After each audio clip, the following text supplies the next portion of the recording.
অর্জুন সিং। জিজ্ঞাসাবাদের সময় রাসায়নিক স্প্রে করা হয়েছে কিনা তা পরীক্ষা করাতে অ্যাপোলো হাসপাতালে যাচ্ছেন অর্জুন সিং। পৌঁছে গিয়েছেন তিনি হাসপাতাল চত্বরে। কেন এসেছেন? আমি তো সেই দিনই বলেছিলাম আপনাদেরকে কি আমাদের একটা অ্যাপ্রিহেনশন আছে কি একটা রাশিয়ান কেমিক্যাল স্মাগল করে আনা হয়েছে, যারা বিজেপি যে মানুষগুলো, যে লিডারগুলো যাদেরকে এমনি মারতে পারছে না, আজকে দেখেছেন আপনারা, কালকে নিজের কাউন্সিলরকে তৃণমূলের লোকরাই মারাচ্ছে। 107 নম্বর সুশান্ত ঘোষকে, এরকম বাইরের লোক তো মারাবে না। তো এরা যে কোনোভাবে পুরো ক্ষমতায় থাকতে চাইছে। তো আমার শুভেন্দু অধিকারীর উপরে একটা বড় চক্রান্ত চলছে, যেটা আমি অ্যাপ্রিহেনশন আগেও করেছিলাম, আজকেও বলছি কি এই জন্যে আমি টেস্ট করাতে এসেছি কি কোনো সেই কেমিক্যাল আমাদের উপরে প্রয়োগ করছে কি না করছে।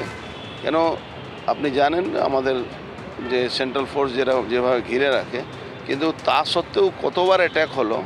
আর তারপরে বারবার যেখানে কোর্টে বলা হচ্ছে কি ভিজুয়াল নেওয়া যেতে পারে, আপনি ইন্টারোগেশন ভিজুয়ালও করতে পারেন যখন কোর্টে ভিজুয়াল সব কিছু চলছে, তো সেটা না মেনে ওদের ওখানে যেতেই হবে। এই প্ল্যানিংটা একটা গন্ধ পেয়ে আমি এই অ্যাপ্রিহেনশনটা করেছি। আজকে এখানে কি ধরনের পরীক্ষা হবে আপনার? সব রকম A to Z টেস্ট করাবো। ব্লাডে কোনো এরকম কিছু নতুন কিছু আর্টিকেল ঢোকেনি এরকম। বলছি অনেকে বলছে বা বিরোধীরা বলছে এটা পলিটিক্যাল গিমিক, এরকম কিছু হয় না, আপনি যেটা বলছেন। ভালোই আছে, ও যারা বলছে তারা মূর্খ আছে, অনেক এগিয়ে গেছে। আপনি নজরুল ইসলাম যিনি IPS ex-IPS আপনি শুনেছেন, যারা রিয়েলি পুলিশ অফিসার আছে তারা জানে এই ধরনের আছে।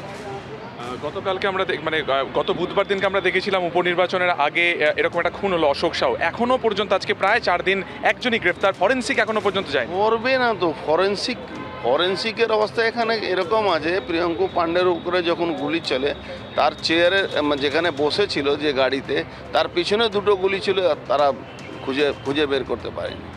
যে ছেলেটাকে কালকে প্রিয়ঙ্কু পাণ্ডে কেসে ধরেছে, সেই কেসেও সেই ছেলেটাকে যাকে ধরেছে ওই মহেশতলা থেকে, সেও এই মার্ডারে ইনভলভ ছিল। তাহলে এখন আপনার এখানে সমস্ত মেডিকেল টেস্ট হবে?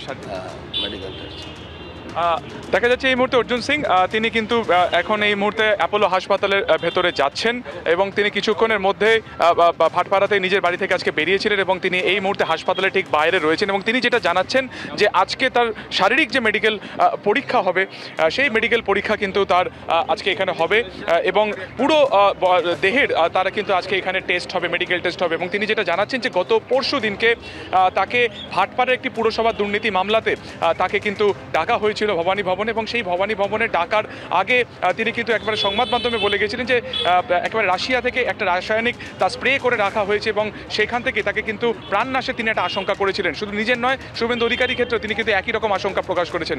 এবং আজকে অর্থাৎ বুধবারের পরে আজকে হচ্ছে তোমার বৃহস্পতিবারের পরে আজকে হচ্ছে শনিবার, এই 2 দিন মধ্যে আজকে তিনি এসেছেন। এই মুহূর্তে তুমি দেখতে পাচ্ছ যে তিনি হাসপাতালের বাইরে রয়েছেন এবং কিছুক্ষণের মধ্যে তিনি অ্যাপোলো হাসপাতালে যাবেন এবং সেখানেই তিনি কিন্তু আজকে তার যে মেডিকেল পরীক্ষা রয়েছে সেই মেডিকেল পরীক্ষা করা হবে। ধন্যবাদ সুকান্ত।